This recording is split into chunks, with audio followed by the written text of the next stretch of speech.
Welcome back to Arcane Explain. This is episode 11, and we'll be speaking of on more elements and what exactly I'm talking about, the 16. So what's beautiful about it is we can take the 16 here, the next 8, and we'll put the 8 on top of the other 8, but they're going to be halfway in between the first 8, okay?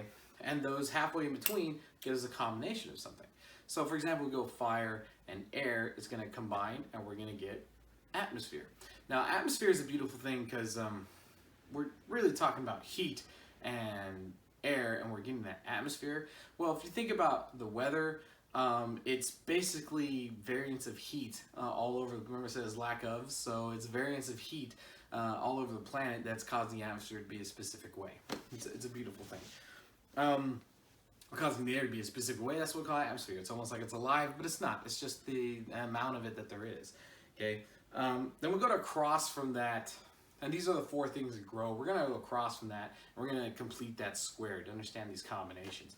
We're going to go metal and lightning, and we're going to get like an arc welder and get this plasma.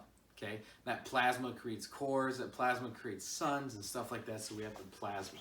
Now, we can say plasma comes in other forms as well, which I would agree, because water is just another expressive form of plasma, technically, okay? So we have plasma that represents cores in the sun, and they have a direct relationship with atmosphere, which is a beautiful thing, because if you think about it, metal and air in Chinese and Japanese, it's always metal and air associated with each other, but they're across from each other. They have that link, that connection right there. And the connection that they have, technically, is the northern lights and our atmosphere. So the northern lights, remember I said the sun, it gives off an aura, but it's not the sun itself, it's just what it's actually producing, which is actually correct, because the sun's actual energy or matter that touches us would be turning into northern lights.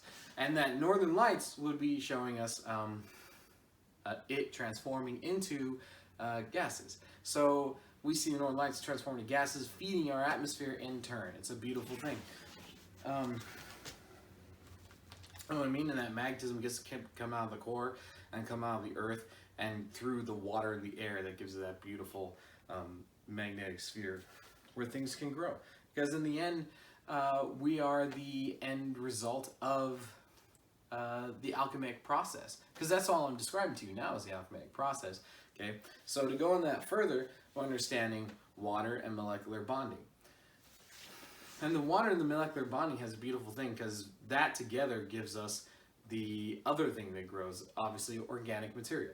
And the organic material is across from crystals, which is energy storage, and earth, we get crystals and minerals, which is a beautiful thing with that pressure and everything, causes it to have those, the properties of crystals and minerals and stuff, and them actually being able to be made due to pressure and stuff like that. So, and the energy storage causing it to actually have that happen. And then further in, I'll be able to talk about other stuff as well that goes further into those topics. But the best way to understand crystals and organic matter is the protein and the salt, which is a beautiful thing that we need. You know, the salt crystal versus the protein, because we need that. They need one another. The mineral and the organic, like they need one another. The best simple way that I could explain it was the protein and the salt. Okay, so those are the 4 things that grow. That was one. Then we have the recyclers. Okay, but before we get into the recyclers, which is recycling of earth, recycling of air, recycling of water, and recycling of metal, I'm going to actually show the example of the 4 things that grow in the body. Okay, plasma, the eyes, and the nervous system, stuff like that. It's very powerful, the sight and everything else. So plasma has very much to do with that. The blood and everything else like that too. You know, what does the blood have? Metals. The blood have metals, and what is plasma in between? Metal, electricity. So it's a beautiful thing. And then we go into the organic. The organic matter pertains to smell and mouth, or smell and taste. So one of the big things for smell and taste is like, if you smell something bad, you're not going to eat it, right? You're going to move away from it. But if you smell something good, you go, what's that? Now all of a sudden you're drooling, because now guess what? These two are connected. It's like, oh, I want to eat that now. You know what I mean? So the stuff that smells good naturally makes us want to eat. And natural instinct that tells us that. And then you have atmosphere. And the atmosphere has to do with hearing, balance, and then also speaking and stuff like that, and breathing in it and stuff like that. So it's a beautiful thing. Atmosphere is a beautiful thing. It's very simple. And then we have the crystal. And the crystal has to do with the nails, the skin, and the hair. Mostly nails and hair, however, silicone crystals and stuff like that. However, the and other stuff that's, you know, within us. But the skin is most likely shaped in a specific pattern at that specific level, to give us its properties of heat transfer and, you know, to be able to touch the sun and everything else like that, to give us the sun's energy, giving us power, or giving us vitamin D and stuff like that. Anyways, so now we go into the recyclers, and this gives us more stuff. And the recyclers are based off of eating and pooping. And then it says recycling of earth. Recycling of air is breathing in, breathing out. Recycling of water is drinking water and then peeing it out.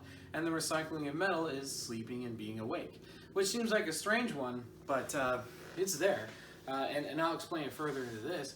When we understand this square of recycling, we start understanding and organizing science in a specific way. So if we go to the recycling of air to the recycling of earth, which is, remember I said convection and conduction, we get meteorology, which is how the weather works. And if we get the study of meteorology, if we go from recycling of earth to recycling of metal, we get geology and how all those beautiful things are created. And then we have recycling of metal, it's the recycling of water, we get metallurgy, like for example, how to be able to create gold from lead. And you need water and electricity, which is a hard one to do anyways because of electrolysis, but there's specific ways that can happen, especially under pressure. So then we go from recycling of water to recycling of air, we get biology.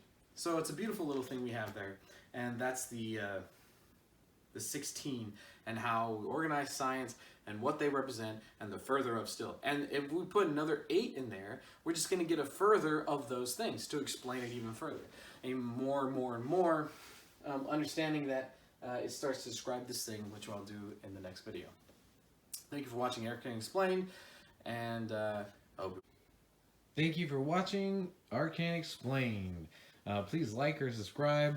I'm gonna have more content soon. I got a bunch of other content too on paranormal stuff and paranormal activities, things that I try to catch on video, try to make it interesting for you guys. So don't be afraid to you know, take a look at all my stuff. I'll have more content soon. Thank you very much.